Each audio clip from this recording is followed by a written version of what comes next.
Sun is coming up, are you ready to go?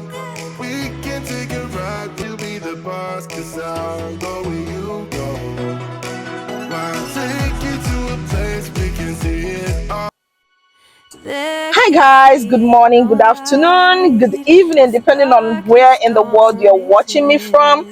Today is another car conversation between I and you. So I'll be talking about visa refusal, what you should do, and how you can get your visa back. Stay with me to the end of this video and you will get value for your time.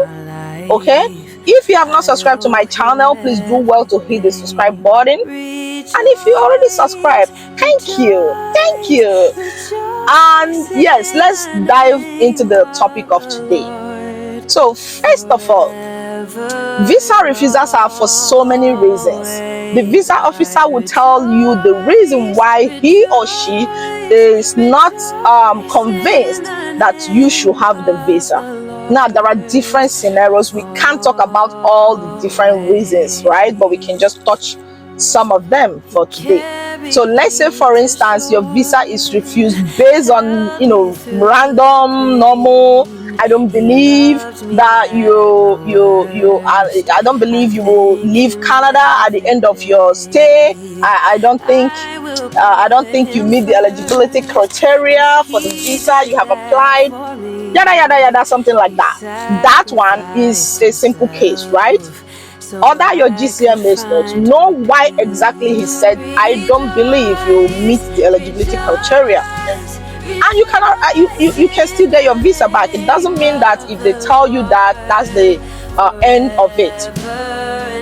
So, secondly, let's say your visa was refused based on a baseless reason, or for instance, let's say visa officer put in your phone in your letter and said, I'm refusing you because I don't think you have truthfully disclosed all your previous visa application refusal from other countries. Now we're talking about Canada. Anyways, this visa application is for Canada. So let's say a visa officer refused you the Canada visa application based on the fact that he or she thinks that you have not truthfully disclosed or told them all the previous visa application refusal from other countries. It could be US, it could be UK, it could be any other part of Europe, or anywhere, guys. So let's say this was the reason, and deep down inside you have not done any misrepresentation. You've not done any misrepresentation. So in that case, then you have a ground, free visa. So let's say this is the case, and you looked at it, you checked deep down inside you've never applied for US visa, or you've always been applying and you've been getting the visa. So whatever the visa officer is saying is actually not true. I mean, they are human beings, right? They also make mistakes. So let's say that was the case, and the visa officer made a mistake and gave you a refusal based on something that you did not do. Now, the first thing you will do is, after applying for that GCMS note, we will look at these three options. So let's say we have option one, reconsideration. You can apply for a reconsideration. So somebody will be asking, what is reconsideration? What's that one? Reconsideration is simply a letter. It's just a normal letter. You just write a letter to the visa officer and let this officer know that focus on the main issue, focus on what the problem is, like explain the mistake you think that the visa officer has made. Explain that issue to the visa officer, like, oh, I have not done any of this and that. Therefore, you think that you should be reconsidered. So you send this letter, and there is no form for you to fill. Don't worry. There is no particular email address you should send this letter to. You're going to write this letter. Focus on the letter. Be respectful. Very important. Be respectful when you're writing this letter, and send it through the web form. That's where you will send it to. So now that is one, right? And secondly, you can also go through the judicial review. Now, judicial review, I mean, that is a long process.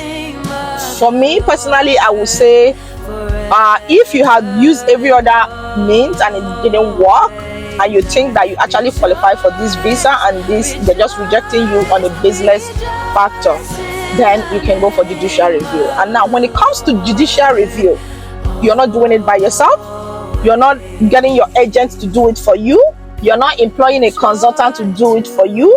It has to be done by an immigration lawyer in Canada, a certified lawyer in Canada. So this one is like you're going, taking it too far. And bear in mind that if you're going for judicial review, it takes about 15 days. I mean, from the decision time, let's say a visa officer has given you a decision today and you are inside Canada, you applied from inside Canada, you have to wait for 15 days before you can go for judicial review. If you're outside Canada, it's 60 days. Let's say you are in my country, Nigeria. It is going to take you you have to wait for 60 days after the decision has been made before you can go for you can take the action of judicial review. Okay, and it doesn't stop there. Judicial review takes time. Anything that goes in court is a process. So that can take up to between 6 months to 1 year. So you have to be patient. So that one is that one. So we've talked about you applying for reconsideration, you applying for judicial review, and the third one is to reapply. So, for instance, let's say you order for your GCMS note, and maybe truthfully, maybe you made a mistake, or you think that this thing is not supposed to be like this. You can put back your application, make it tighter, check for the errors that the visa officer denied you based on the previous time. Put your documents together, write a powerful statement of purpose why you think that you deserve this visa, and my dear, reapply. Okay, reapply. So this is the thing. The fact that a visa officer has given a decision and said your visa has been denied does not mean that is the end of the application. I have seen in several cases where people apply and they just deny them, and no, I don't want. In fact, I don't want to do again. They just chicken out. No, you apply for your GCMS note. A GCMS note is a note that the officer put on your file. That is the real reason, where he actually explained it in details, where you will have a detailed explanation of why the visa officer refused you. So most of the times what they send in that letter, like the refusal letter, is a generic thing. It's something that they put computer print quick and it goes. But there is a note that the officer puts on your folder and is in your file. So if you order for GCMS note, you will see it clearly written there why exactly the visa officer refused that visa application. So guys, if your visa application is refused, don't worry. Do not worry. It doesn't matter. Apply for the GCMS note, go over it. It could be that maybe it's your financial circumstances, maybe you didn't package it properly, maybe they feel that your finances is not enough for you to go on a visitor, let's say you're going for a visitor visa. So they don't think that you're going for a 30 days visit in Canada and you don't have enough money to finance it, and maybe the statement of account you've just given to them does not speak well. Sometimes people put a lump sum, they just deposit lump sum in their account when they want to do visa application. Red flag.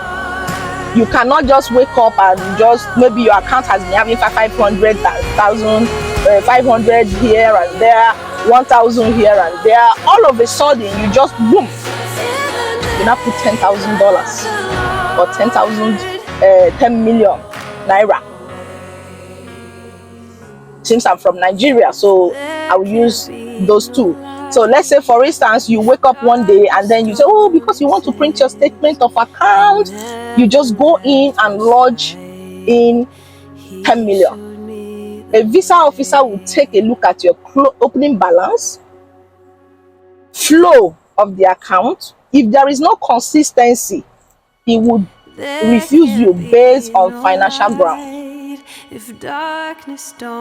So if you are a student, it's a different thing. You can put in a lump sum amount and explain. It can be a gift, can be a, it could be that you sold your father's land or your whatever.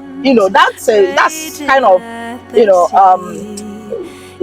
considerable. But for someone that is going for a visit, maybe you're going for a conference, you can't do that if it's not a company account. So if you are a CEO of your company, those kind of money can pass through like that. But bear it in mind that you're going to also bring a supporting document showing that you actually own that company.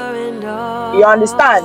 So, but if it's a personal account or it's your salary account, please don't lodge in money like that.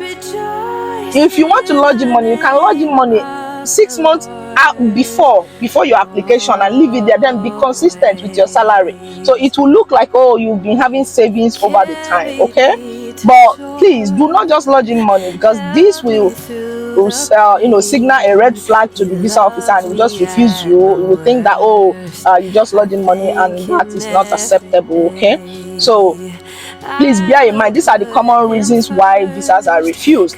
Maybe the reason why you want to go for that particular trip is not well explained. I mean, sometimes you could still do everything, you could still package very well, you could still do everything very fine, and you will still be refused. It's normal, that one is fine. But there are some little mistake here and there that can still get a visa refused. I advise that you should close those loopholes before submitting your visa application. But at the end of the day, even if your visa application is refused, like I said, don't panic. I got you. If you can't do it, you can reach out to me and I will assist you. Okay, but other than that, it's something you can do on your own. If you follow the step-by-step process, trust me, visa application is very simple, very, very simple.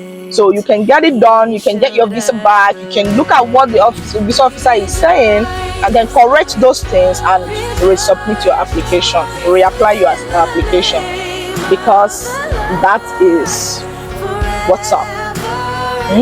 Nobody is above refusal, nobody is above rejection, visa application rejection. But if it happens, don't worry, panic not. Repackage yourself, correct those mistakes, send it in again.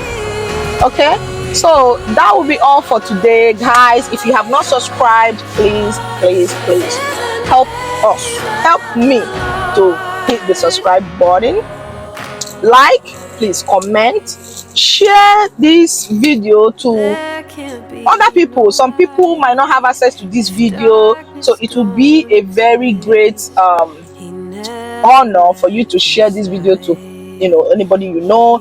Let them know, because some people, when they refuse them visa, they don't know what to do. Let them know that there are 3 options and I've explained them here.